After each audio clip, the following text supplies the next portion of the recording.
أعوذ بالله من الشيطان الرجيم بسم الله الرحمن الرحيم الحمد لله رب العالمين والصلاة والسلام على سيد المرسلين وعلى آله وصحبه أجمعين। আজকের এই মহতী আয়োজনের শ্রদ্ধাভাজন সভাপতি অধ্যক্ষ আলহাজ মৌলানা মোহাম্মদ আলতাফ হোসাইন, আজকের এই সমাবেশের সম্মানিত প্রধান অতিথি জনাব মৌলানা রেজাউল করিম, প্রধান বক্তা নুরুল ইসলাম সাদ্দাম, আজকের আমাদের আয়োজনের মধ্যমণি আমাদের প্রিয় ভাই অধ্যক্ষ আব্দুল আলিম, 8 দলের নেতৃবৃন্দ, আমাদের বিভিন্ন পর্যায়ের দায়িত্বশীল বৃন্দ, সুধী মণ্ডলী, এলাকাবাসী, সাংবাদিক বন্ধুগণ, আসসালামু আলাইকুম ওয়া রাহমাতুল্লাহি ওয়া বারাকাতুহু। আমাদের মঞ্চে অনেক নেতৃবৃন্দ আছেন, কথা বলবেন। আমি আপনাদেরই লোক, এখানেই আমার জন্ম, এখানেই আমরা বেড়ে উঠেছি, এটাই আমার শিকড়, এটাই হচ্ছে আমার মাটির টান। সেজন্য আজকে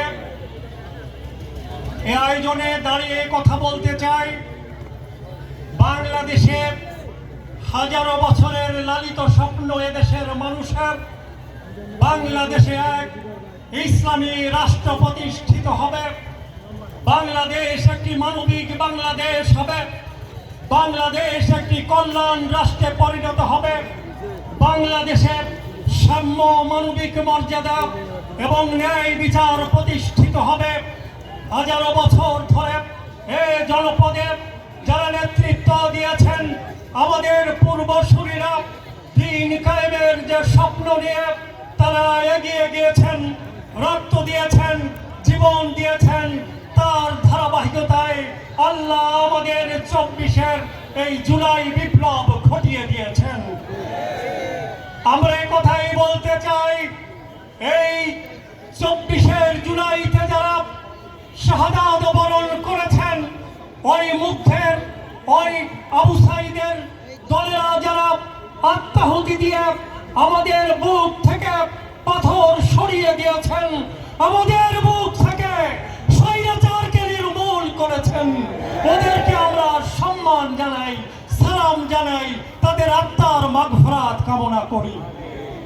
সময় কম, আমি আপনাদের কাছে কথাই বলতে চাই, আল্লাহ যদি আমাদেরকে কবুল করেন, তিনি যদি আমাদের উপরে দয়া করে, মায়া করে এই বাংলাদেশ নামক এই রাষ্ট্রটি পরিচালনার দায়িত্ব দান করেন, আমাদের আমির জামাত বলেছেন আমরা শাসক হব না, আমরা খাদেম হব ইনশাআল্লাহ। আমাদের আমির জামাত কথাও বলছেন, আল্লাহ যদি আমাদেরকে দায়িত্ব দেন আর এদেশের মানুষ যদি আমাদেরকে ভালোবেসে নেতৃত্ব দেন, দেশ পরিচালনার দায়িত্ব দেন, আমরা কোনো প্লট নেব না, আমরা কোনো ফ্ল্যাট নেব না, আমরা কোনো ট্যাক্স ফ্রি গাড়ি নেব না, এ ওয়াদা তিনি করেছেন। এ কথা শুনেই আমার মনে হয় হযরত ওমর ওই বাবলা গাছের নিচে দাঁড়িয়ে বসে যেমন অর্ধ পৃথিবী তিনি শাসন করেছেন, তার কথার প্রতিধ্বনি ডাক্তার শফিকুর রহমানের আমি কণ্ঠে শুনতে পাই। প্রিয় ভাইরা আমার, আল্লাহ যদি আমাদের এই রাষ্ট্র পরিচালনা করার সুযোগ দান করেন, আমরা প্রথমে এসে এই শিক্ষা ব্যবস্থাকে আমরা পরিবর্তন করতে চাই। আমরা বিজ্ঞান মনস্ক, তথ্য প্রযুক্তি এবং ন্যায় এবং নৈতিক মূল্যবোধের ভিত্তিতে কারিগরি এক শিক্ষা আমরা বাংলাদেশে প্রথম আমরা এই সংস্কার করব ইনশাআল্লাহ।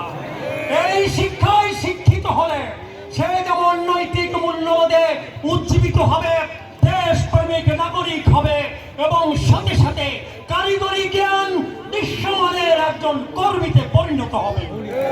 আমরা আন্তর্জাতিক মানের ইউনিভার্সিটি করব বাংলাদেশে, তার প্রক্রিয়া শুরু হয়েছে। আমরা এই শিক্ষা ব্যবস্থা আধুনিক করে বাংলাদেশের 18 কোটি মানুষকে, তাদেরকে আমরা যুব শক্তিকে আমরা কর্মে রূপান্তর করব ইনশাআল্লাহ। 2 নম্বর হচ্ছে আল্লাহ যদি আমাদের দায়িত্ব দেন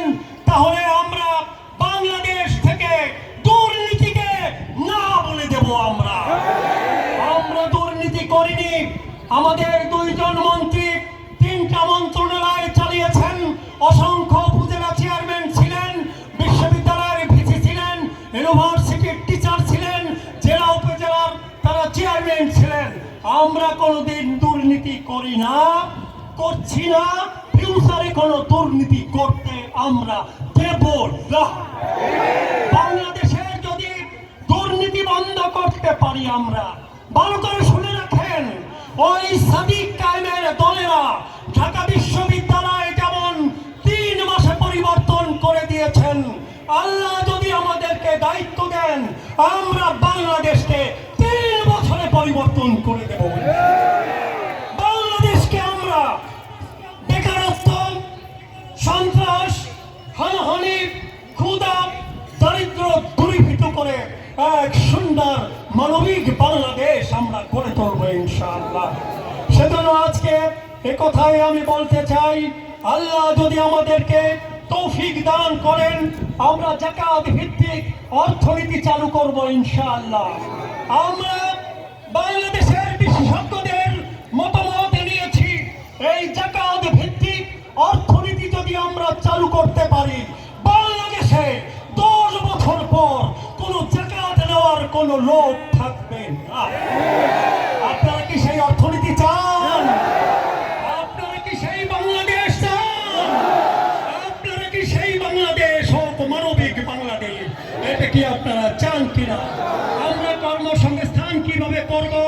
পৃথিবীতে যে ধরনের কর্মী বাহিনী দরকার, বাংলাদেশে সেই প্রশিক্ষণ দিয়ে কারিগরি ব্যবস্থা চালু করে আমরা রাষ্ট্রীয় খরচে যুবকদেরকে বিদেশে আমরা কাজের ব্যবস্থা করে দেব ইনশাআল্লাহ। যুবক আর কখনো বেকার থাকবে না। বাংলাদেশের 1 কোটি যুবকের আমরা কর্মসংস্থান করে থাকবো ইনশাআল্লাহ। সেজন্য আজকে কথাই বলতে চাই, আর আল্লাহর কথাটা না বললে তো অকৃতজ্ঞ হই। সেই কোরআনের বাণীটা বলেই আমি আমার বক্তব্য শেষ করি। আল্লাহ বলছেন, বিসমিল্লাহির রহমানির রহিম, ওয়ালাউ আন্না আহলাল কুরা আমানু ওয়াত্তাকাউ লাফাতাহনা আলাইহিম বারাকাতিম মিনাস সামাই ওয়াল আরদ। কোন জনপদের মানুষ যদি আল্লাহর প্রতি ঈমান গ্রহণ করে, আল্লাহর ভয় যদি কলিজায় লালন করেন, আল্লাহর কোরআনের বাণী যদি সমাজে প্রতিষ্ঠিত করেন, আল্লাহ বলছেন আসমান এবং জমিনের সকল বরকতের দরজাগুলো ওই মানুষের জন্য খুলে দেব ইনশাআল্লাহ। আমরা আল্লাহর এই বাণী মানতে চাই। বাংলাদেশের ইতিহাসে এইরকম ইসলাম প্রতিষ্ঠার সুযোগ আমরা আর জীবনে কোনোদিন দেখি নাই। এবার বাংলাদেশের আলেম ওলামারা এক হয়েছে, 8টি রাজনৈতিক দল এক হয়েছে। এবার আমরা একটি বাক্সে ভোট দেব, সেটা হবে ইসলামের বাক্স। কি বলে? সেজন্য আল্লাহ বলছেন, রসুলকে জিজ্ঞাসা করা হলো আসমানের বরকত কি আর রসুলের জমিনের বরকত কি? আল্লাহ রসুল বললেন, ওই জমিনের উর্বর শক্তি আমি দান করে দেব, আর জমিনকে আমি খনিজ সম্পদে সমৃদ্ধ করে দেব, আর সন্তানদের ভিতরে আমি বিজ্ঞানী বানাই দেব।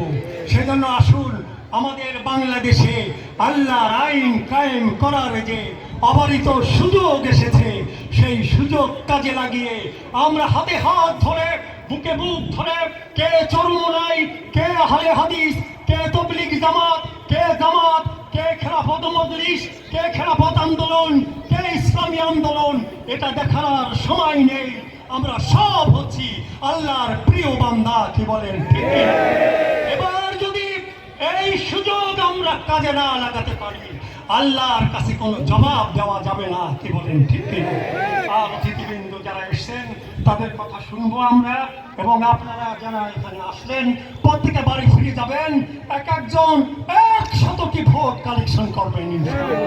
আল্লাহ আমাদেরকে তৌফিক দান করুন। আমিন সুম্মা আমিন। ওয়া আখিরু দাওয়ানা আলহামদুলিল্লাহি রাব্বিল আলামিন। আসসালামু আলাইকুম ওয়া রাহমাতুল্লাহি ওয়া বারাকাতুহু। বক্তব্য নিয়ে আসছে